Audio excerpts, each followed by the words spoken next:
konting oras para sa tayong report. Sino po pong meron?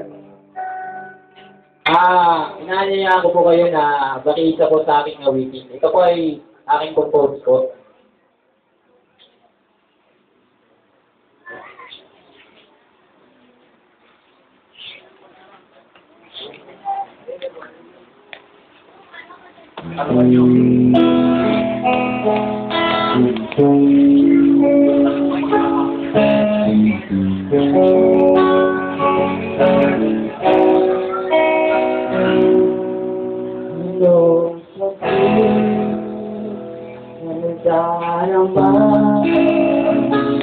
Ngunit sa piling mo, sa amin kaya ko, ang presensya mo,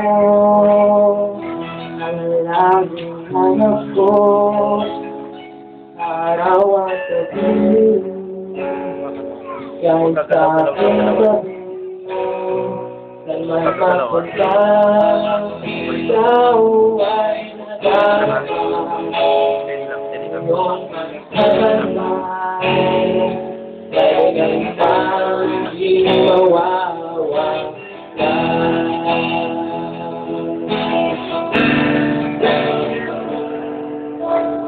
Bawat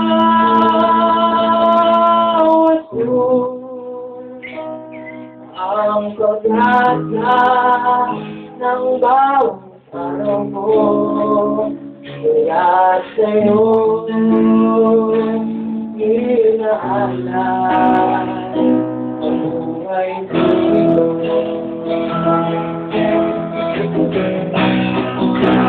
Ay sarap ng piling, ako'y sa'yong piling, ngunit ang nangyayuhay, tapos ito'y gamitan, kung magpagpagkan, ikaw ay nadarama, ngayon magkagantan, kailan ay di mawawala.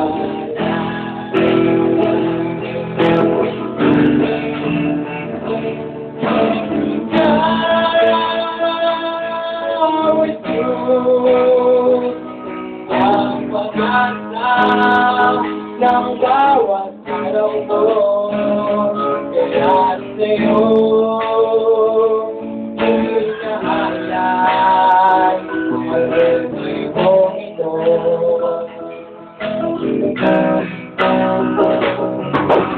Bawat sandali, ako'y nananawin na makapiling ka.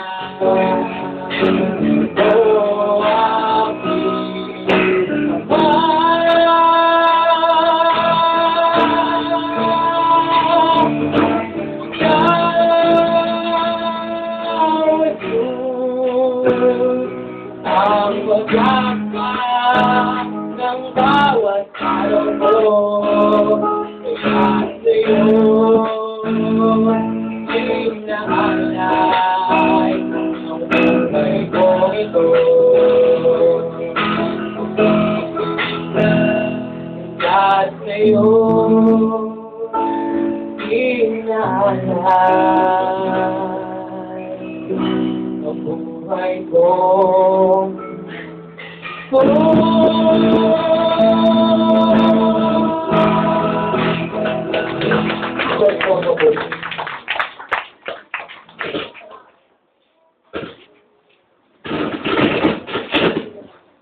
Amen. Okay, mayroon pa po ba ang nais na magbigay ng testimony and report para sa Panginoon? Meron pa tayo natin ilang oras at mga test. Yung nare-record ko lang po, yung nabasa ko naman po sa book ko. Yung nabasa ko po, yung sabi daw po doon, nagaling po po yung lalaki, sabi niya. Tapos bigla mo akong inilipad sa 800 na linya. Tapos nagtataka ko kung bakit masama ang loob ko. Tapos daw, hindi na lang daw lumapag si Brother Planan kasi daw, may sakit na nga daw. May sakit pa daw siya.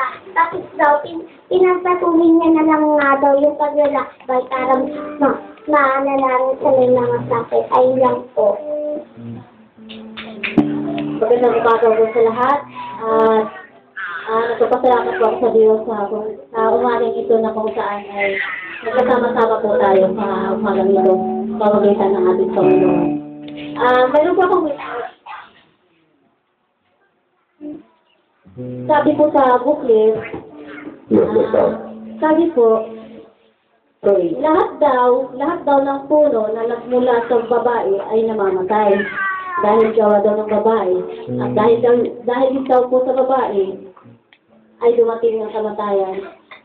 Ngunit ang pagsilang daw, ang bagong pagsilang na dumating sa magitan ni Kristo ay daw maaaring mamatay sapagkat hawak niya ang nakatalagang salita ng Diyos. Yun lang po, maghahandog din ko sa Hallelujah. Hallelujah.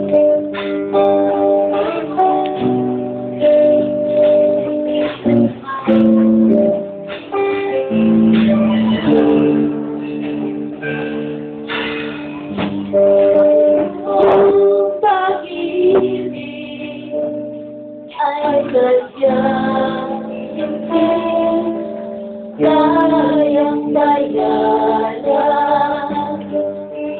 yung kabutihan ay ng malay di matatawaran. Kaya kaulat na ako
Ay,